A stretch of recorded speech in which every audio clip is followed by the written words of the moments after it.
Okay, welcome to Adventures in Bread Making with Doug.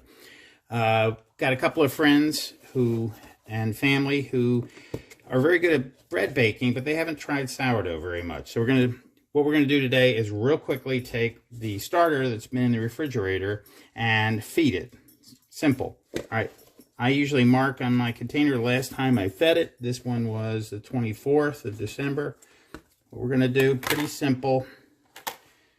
You can see we still have some activity in there, but when it's in the refrigerator, obviously it slows down. We have a little fluid on there, which is your hooch or the alcohol that it produces. I always keep that in there for hydration and because it really adds to your flavor. What we're going to do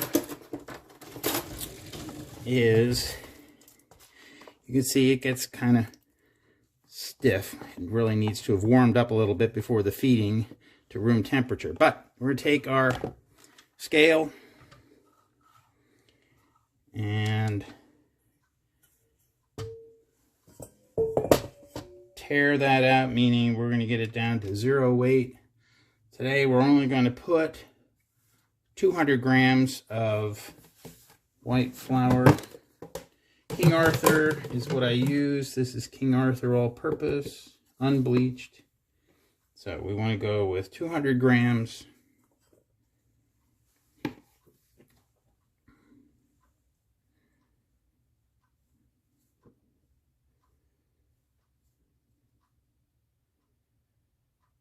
Yep. White.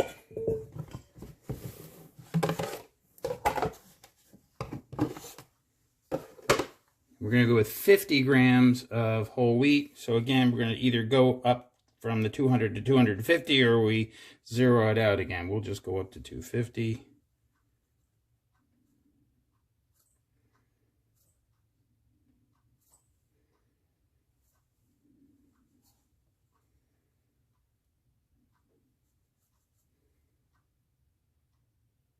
$248. All right, 250 whole wheat. So in this, and you can use those ratios. In this case, we're doing 200 white, 50 whole wheat. And we're going to have 200 grams of water. Water should be at a temperature between 90 and 95. All right, so in this case, zero that out again. This is measuring 92. That's fine.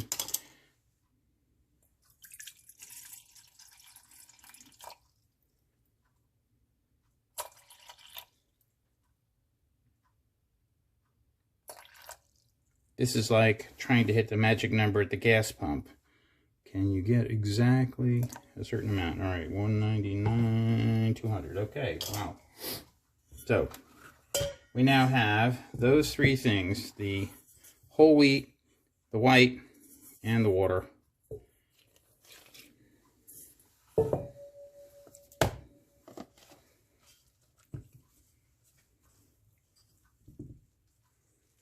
Just going to get that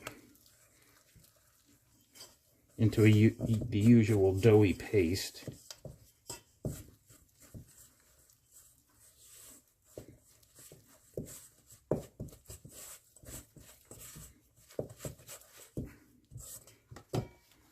Kind of back and forth. I'm going to take my starter then.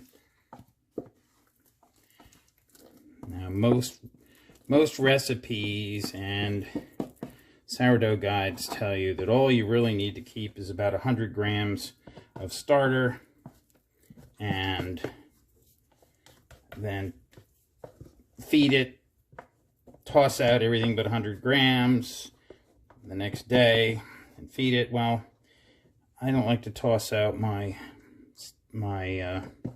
starter, unused starter, so I end up doing a lot of things with it, like making waffles.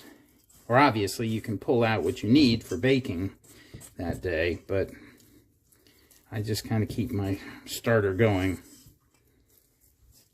by feeding it, pulling off what I need, usually ending up with way more starter again, but I can't waste the flour.